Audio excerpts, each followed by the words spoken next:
नमस्कार मित्रांनो, मुख्यमंत्री माझी लाडकी बहीण योजनेमध्ये पारदर्शकता येण्यासाठी व लाभार्थ्यांना नियमितपणे आर्थिक लाभ मिळण्यासाठी KYC सुविधा उपलब्ध करून देण्यात आली आहे.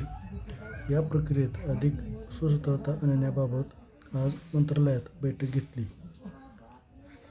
दिनांक 18 सप्टेंबर 2025 पासून लाडकी बहीण .महाराष्ट्र.gov.in या अधिकृत संकेतस्थळावर KYC सुविधा उपलब्ध आहे. यासाठी 2 महिन्याचा कालावधी देण्यात आला असून आतापर्यंत बहुतांश लाडक्या बहिणींनी ही प्रक्रिया पूर्ण केली आहे. उर्वरित लाभार्थी भगिनींनीही 18 नोव्हेंबर 2025 पूर्वी KYC पूर्ण करावी असे मी सर्वांना आवाहन करते, असे आदिती तटकरे यांनी ट्विट करून ही माहिती दिलेली आहे. धन्यवाद मित्रांनो.